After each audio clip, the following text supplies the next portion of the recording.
ابو سفیان کہتے ہیں مجھے امید نہیں تھی، ابھی سوچ نہیں نا بدلی تھی، کہتے مجھے امید نہیں تھی، میرا خیال تھا وہ شکوے کریں گے، شکایتیں کریں گے، وہ کہیں گے تم نے بھی تو بڑا کچھ کیا ہے نا۔ ابو سفیان کہتے ہیں میں قربان جاؤں، میں نے یہ رنگ دیکھا تو مدینے کی فضا ویسے ہی بڑی ٹھنڈی تھی، لیکن مصطفیٰ کریم کے ساتھ جب میں نے بات کی تو میرے وجود پر گریا طاری ہو گیا، میرے اوپر کیفیت طاری ہو گئی، میں تڑپنے لگا۔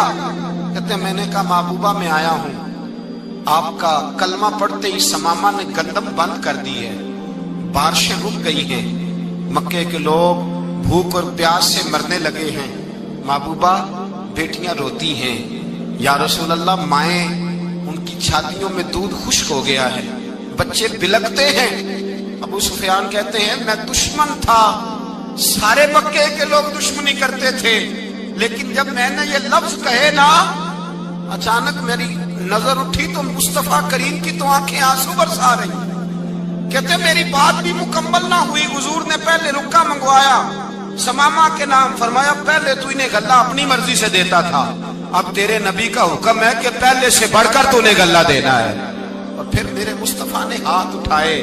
اور بھائی مشکل ہوتا ہے، مشکل ہوتا ہے، سگے بھائی کے لیے لوگ دعا نہیں کرتے، کہتے میرا شریکہ ہے، ساس بہو کے لیے بہو ساس کے لیے دعا نہیں مانگتی، کہتے اختلاف ہے، لوگ لوگوں کی زندگی نہیں مانگتے، بیماری میں شفا نہیں مانگتے۔ ابو سفیان کہتے ہیں آمنہ کے لال تیرے قربان جاؤں۔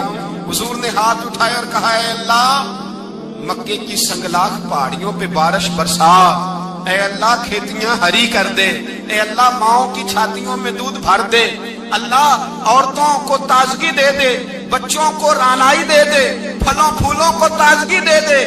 ابو سفیان کہتے پہلے حضور رو رہے تھے، اور جب نبی پاک کی دعا دیکھی تو میں نے رونا شروع کر دیا، میں نے رونا شروع کر دیا۔ کہتے واپس آیا تو وہ احساس کہ یار یہ میں کس شخص سے مل کے آیا ہوں، یہ کس قسم کے آدمی سے مل کے آیا ہوں، یہ کیسا رنگ ہے، یہ کس قسم کا انداز ہے کہ جس کو میں پتھر مارتا رہا وہ میرے لیے دعائیں لے کے بیٹھا ہوا ہے، جس کو ساری زندگی ستایا ہے وہ میرے بچے کے لیے روتا ہے، میری بیٹی کے لیے اس کی آنکھ میں آنسو ہے، وہ ہمارے لیے تڑپ رہے ہیں۔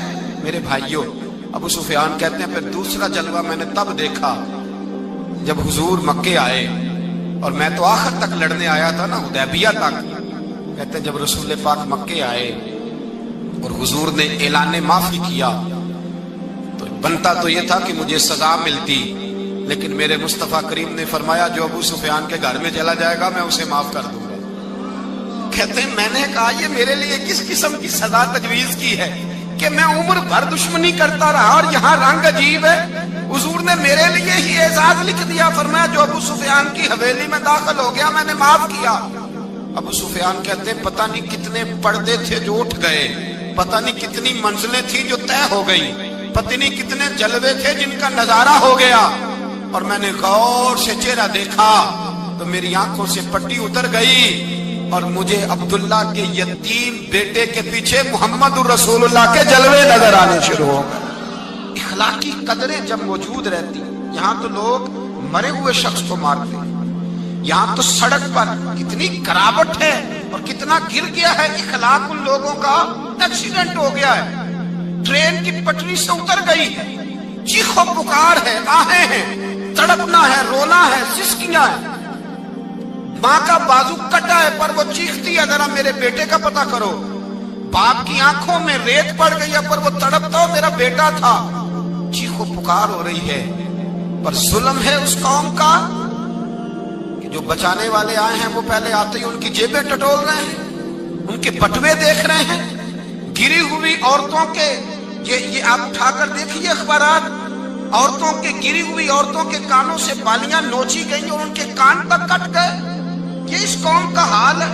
اقبال کہتے ہیں جنہیں آتا نہیں دنیا میں کوئی فن تم ہو، اور بیچ کھاتے ہیں جو بزرگوں کا کفن تم ہو۔ تم وہ لوگ ہو جو کفنوں پہ سودے کرتے ہو، جو قبروں پہ سودے کرتے ہو۔ لوگ تجارتیں کرتے ہیں، اخلاقی پستی کا یہ عالم کہ لوگ قبروں پہ سجدے کرتے ہیں، بیٹے بیچ کے دہیز خریدتے ہیں۔ غریب کی بیٹی روز تڑپتی ہے، روتی ہے، روز سسکیاں لیتی ہے کہ کہاں سے وہ دروازہ کھلے گا جب میں بھی میں بھی جب سہاگن ہوں گی، جب میرا باپ بھی عزت کے ساتھ مجھے رخصت کرے گا، اور غریب آدمی بیٹی کی شادی کے بعد اتنا دکھی رہتا ہے، وہ بھی کم ہی لوگ جانتے ہیں، وہ بھی وہی لوگ جانتے ہیں جو اس منظر سے گزرتے ہیں۔ ہمارا اخلاقی معاملہ اس قدر زیادہ تباہی کا شکار ہے۔ میرے مصطفیٰ کریم سید عالم نور مجسم صلی اللہ علیہ وسلم جذبات کا خیال رکھتے، احساسات کا خیال رکھتے، تصورات کا۔ او بھائی، اس سے بڑا اخلاق کا مظاہرہ کہاں سے لینے جاؤ گے؟ کہ آمنہ کے لال فرماتے ہیں میرا دل کرتا ہے نماز لمبی پڑھاؤں، نماز اللہ کی نماز، دل کرتا ہے لمبی نماز پڑھاؤں، میں لمبی لمبی سورتیں تلاوت کروں، میں کھل کے رب کریم کا قرآن پڑھوں، میں اللہ تبارک و تعالیٰ کے قرآن مجید کے ذائقوں میں کھو جاؤں۔ لیکن حضور فرماتے ہیں نماز میں کسی بچے کے رونے کی آواز آتی ہے، کسی بوڑھے کی ہائے کی آواز آتی ہے، کسی بیمار آدمی کی ہائے کی آواز آتی ہے۔ نبی پاک فرماتے ہیں میں اللہ کی نماز چھوٹی کر دیتا ہوں، اللہ کے بندوں کا خیال کرتا ہوں۔ میں رب کی نماز چھوٹی کر دیتا ہوں، رب کریم کے بندوں کا خیال کرتا ہوں۔ خدا کے بندے تو ہیں ہزاروں، بنوں میں پھرتے ہیں مارے مارے، میں اس کا بندہ بنوں گا جس کو خدا کے بندوں سے۔ میرے حبیب کریم سید عالم صلی اللہ علیہ وسلم نے فرمایا، اللہ کریم نے بندے کو، مخلوق کو پیدا کرنے سے پہلے جو تحریر سب سے پہلے لکھی تھی نا، اللہ نے اپنے پاس جو جملے سب سے پہلے لکھے تھے بندے بنانے سے بھی پہلے، وہ فکر یہ تھے کہ ان رحمتی سبقت اعلی غضبی، رب کریم نے لکھا تھا بے شک میری رحمت زیادہ ہے، میرا غضب زیادہ نہیں ہے۔ اس نے لکھا تھا کہ میری رحمت ہمیشہ میرے غضب پر غالب رہے۔